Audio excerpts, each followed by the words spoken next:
Hello guys, ako po ay magluluto na ngayon ng munggo soup. So, ito maglalagay tayo ng coconut oil. Ito yung coconut oil dito guys. Hindi tayo maglagay ng vegetable oil. Ang gagamitin ko today ay coconut oil. Maganda din to siya guys. Bakit? Dahil madaling mag-brown yung ating sibuyas mamaya.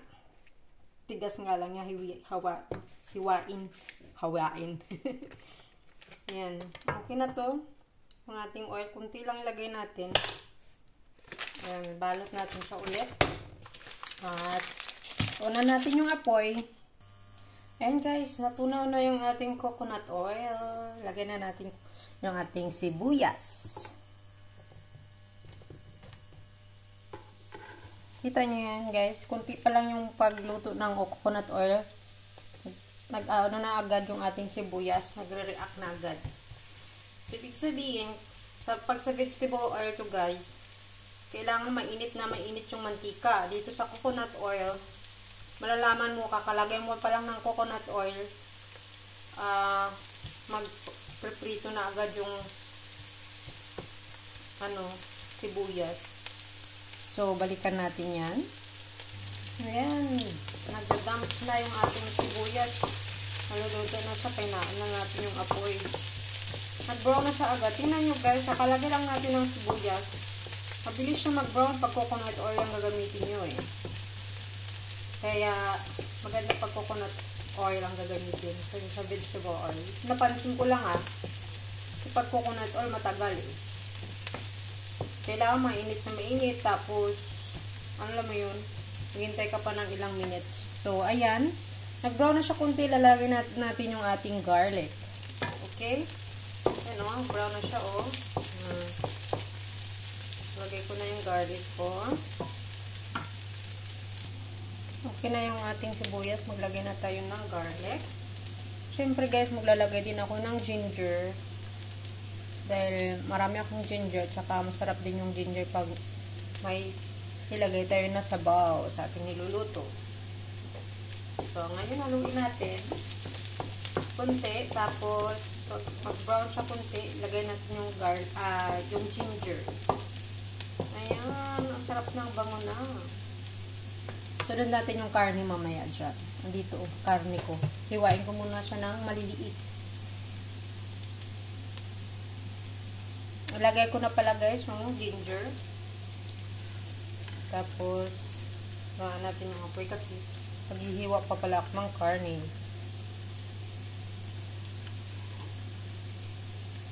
Haluin lang natin siya. Ayan, mukhang masarap na. Guys, yung karne na hiwa ko na siya, ilagay ko na siya. Pinatay ko muna yung apoy kasi nga susunog yung ating garlic and onions. Ayun natin yan. Itong karne guys, malambot na to siya. Tapos pinakulo ko na sa aking pressure cooker. Ayun guys, hiwa na ako ng karne, diba? Nilagay ko na siya. Ayun, mix na natin. Lalagay ko na rin pala yung tubig dito ng aking pinaglagaan. Mamaya maglalagay ako ng dahon ng ampalaya. Galing sa garden ko to. I-harvest ko last year. At saka itong aking kangkong. Ilalagay ko din sa aking munggo. So, ngayon maglalagay na ako ng sabaw guys. Meron ako ditong munggo. Yung sabaw ng munggo ko, itatapon. Ilalagay ko siya ngayon dito lahat. Ito yun siya oh. Niluto ko na siya. Lagay na natin lahat. Ayan. Sarap to guys. Munggo yan eh. Of course guys, munggo yan. Masarap yan. Oo. Hindi pwedeng hindi yan masarap guys. Maglalagay tayo mamaya ng ibang seasoning dyan. Ayan. So, ayan guys. Magdagdag tayo ng kunting tubig. Meron ako tubig dito nung pinaglagaan ko ng baka to guys ng karne. Ayan. Diyan lang tayo kukuha ng tubig. Yan, tansyahin lang natin. Dagdag pa tayo ng kunti pa. Para, ayan. Ngayon, maglalagay na tayo ng seasoning para may lasa yung ating sabaw.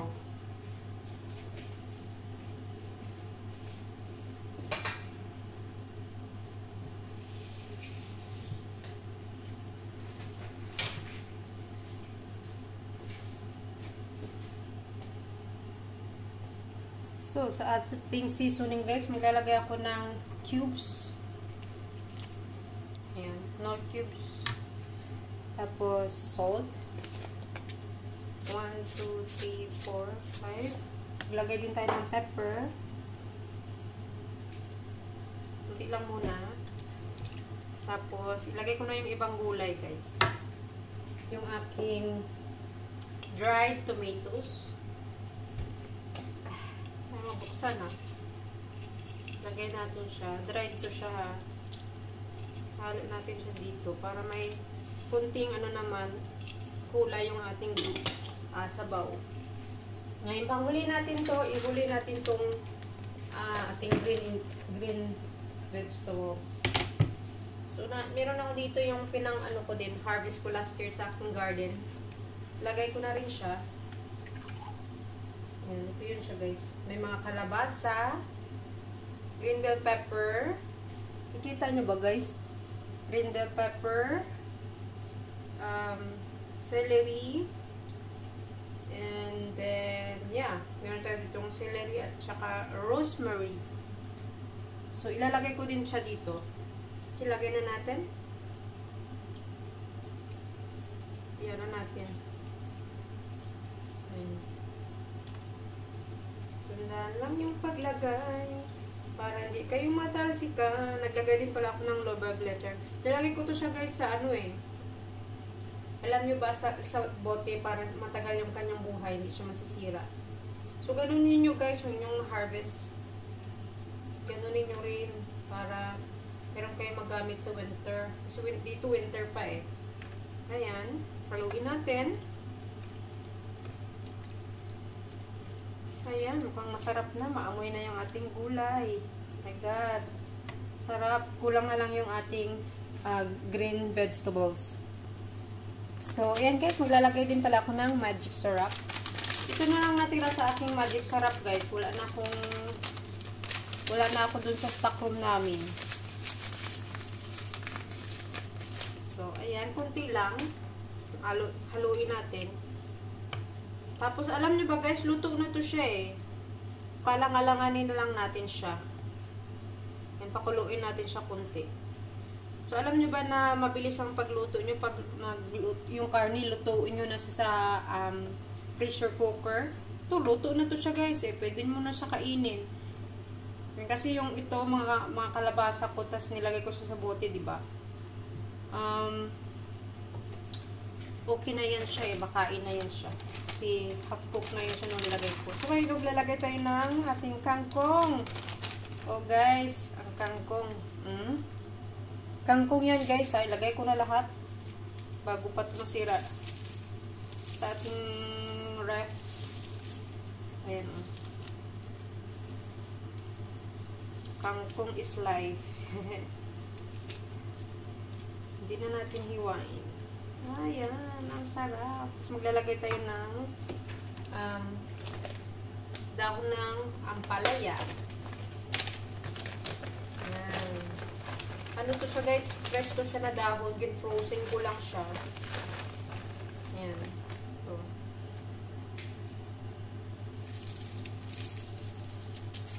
Kunti lang. Lagay natin. Ayan. Haluin natin siya.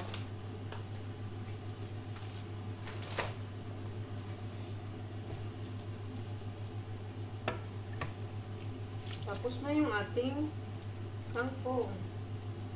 Lutuin na lang natin siya ng mga 5 minutes. Ayan. Kuluin na lang natin siya ng mga 5 minutes.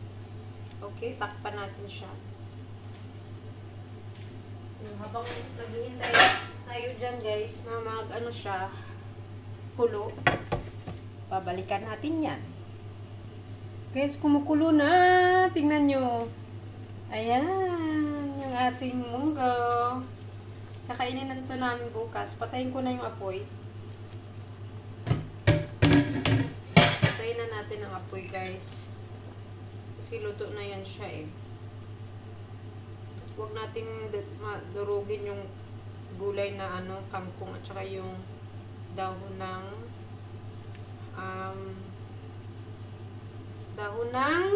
ampalaya. Ayan. Guys, luto na. That's it. Maglalagay lang pala ako ng soy sauce. First, tikman muna natin. Ayan na siya, oh. Munggo is real. Baka to siya, guys, sa baka na may, ayan na, tomatoes, diba? Hindi na ako bumili, guys. Lahat almost ng mga ingredients dyan. Hindi ko po yan binili. Ang binili ko lang ay yung karne at saka yung munggo. The rest, galing yan sa garden namin. Tikman na natin.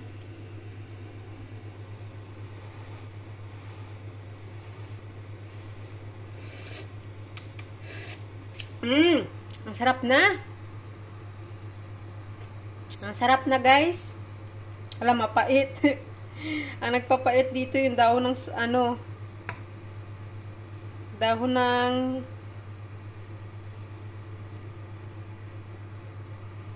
dahon na ampalaya, guys. Nagpapait. Baka hindi kakain ng asawa ko, patay.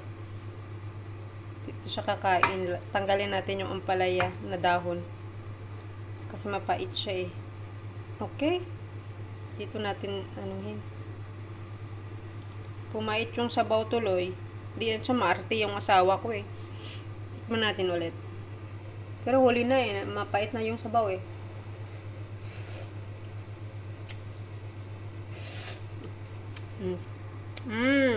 Sarap. Okay guys, thank you for watching. Diyan lang muna nagtatapos yung ating video for today. Thank you guys for watching ulit. Bye-bye. Have a good day.